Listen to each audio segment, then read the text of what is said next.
Baba ipai wacha mwenyuka ni yewe kune vano chereketa ye mambo. Oi hoi oi hoi oi horara mambo yewe. Baba tokumbira cha mwenyu mambo yewe kune vano netava mwe yewe. Baba ipai wacha mweya vakuru yewe kune vano chereketa yewe. Oi hoi oi hoi yewe oi horara mambo yewe. Oi hoi oi hoi yewe oi horara mambo yewe.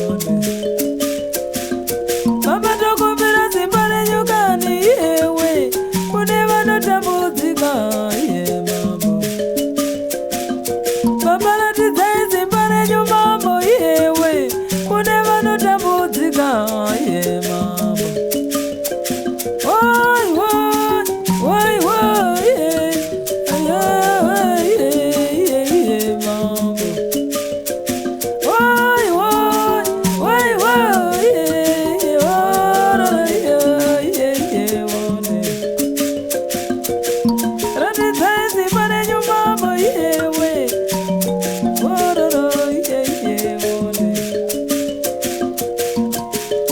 Tarirai zani ragarwa pasi Zimbabwe. Kokure zani rembengano. Kokure zani rekubatirana zvisakarurama. Kokure zani rekuparadzana Zimbabwe. Paiwo shamu yenyu atembi. Kune vanonetsa vamwe vachivashaisa mufaro pasi. Emakatarirai matenda ndo manetso emavambo akandwe pasi. Asi kakwe upoteri ndo kunotsvakwa neupenyu. Chemavambo wadzudzika uchafunge zvokumhanyire kun'anga. N'anga ichasvika ichiputse nhondo kuti mudzimu wangu wakombora, nhava yangu yozara, kuti pwere iyi ndiirundire upenyu. Nepo ukwati hauna kuti ndiendewo kuangereziko. Uchanoona zvevakarundirawo dzavo nhava dzakamirira kuzadzwa nekako kanhava kane mbuva shoma shoma. Pamwe uchikusha nhavayo nenduramo hapana. Woti uendewo kuna ivo vashumiri vazame. Uchawanika vachiti kupwere apotera vanoti Mwari wakomborera. Vakomborerwa naMwari vachagashira zvipo zviri mumanja memupwere iyeye, kwete chemuko wokudzorere nduramo muhwaro hwayo. Saka tati paiwo shamu Zimbabwe. Pasi rino harichisinai dire mazviro kwazvo, harichisinai nyasha. Paishamu Zimbabwe kuvashereketi, vabati vezvikwambo, vashumiri vazame musiri mudire mazviro kwazvo. Shuwai paiwo shamu yenyu mambo yewe kune vanochereketa iwondo. Baba ipaiwo shamu yenyu mambo yewe kune vanonetsa vamwe iwondo. Ini ndokumbira shamu yenyu mambo yewe kune vanochereketa ye mambo. Baba ndokumbira simba renyu mambo yewe kune vanotambudzika ye mambo. Baba ratidzai tsitsi dzenyu mambo yewe kune vanotambudzika ye wone. Oi hoi oi hoi yewe oi horere mambo ye wone. Oi hoi oi hoi ye horere ye wone.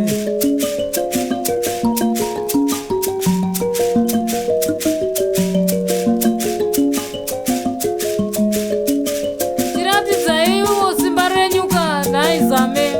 Tiratidzai simba renyu nainyadenga.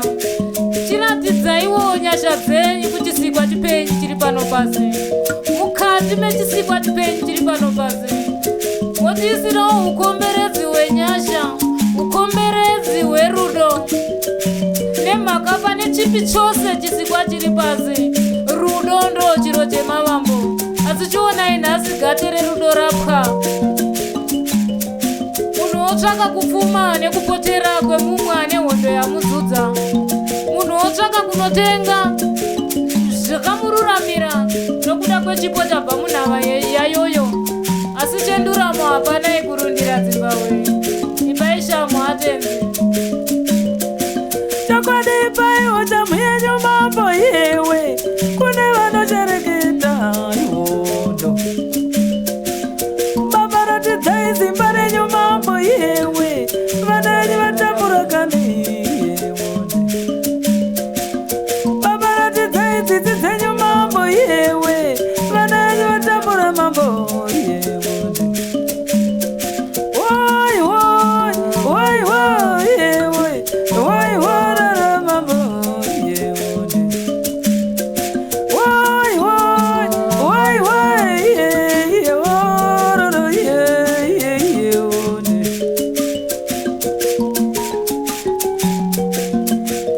kukumbira chekudzorera uyerwa hwesimba renyu Zimbabwe, kukumbira chekudzorera uyerwa hwerudo, uyerwa hwenyasha, kuti tigochiwana kakununurana. Ngazvakanzi chiremba abayiwa tambarara ndikutumbure munzwa. Pane uno mukore hapachisinayi kutumburana munzwa, kutumburana kuzvinyinzira munzwayo. Panova pakabayiwapo panova pane marwadzapo.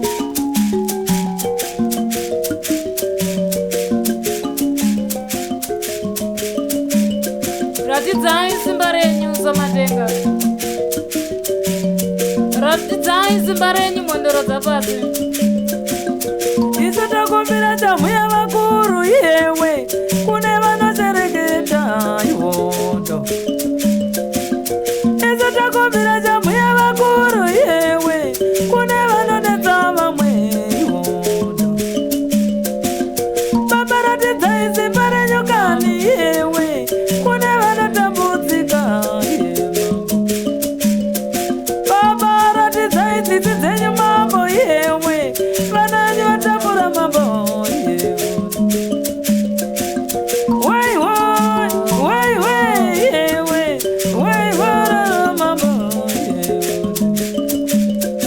Woi woi woi woi yewe yewe.